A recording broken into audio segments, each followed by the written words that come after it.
আজ শুক্রবার 6-9-2024।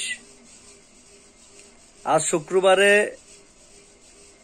বিকেল সম্ভবত 4টা বা 5টার দিকে ভারতের উজান থেকে নেমে আসা পানি দেখতে পাচ্ছেন।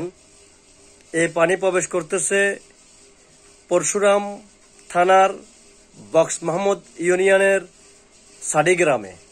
দেখুন পানির কি স্রোত। ইতিমধ্যেই সেখানে জমি এবং বেশ কিছু পুকুর পরিপূর্ণ হয়ে গেছে। দেখুন পানির কি স্রোত, ভারতের উজান থেকে আসা পানি নামতেছে।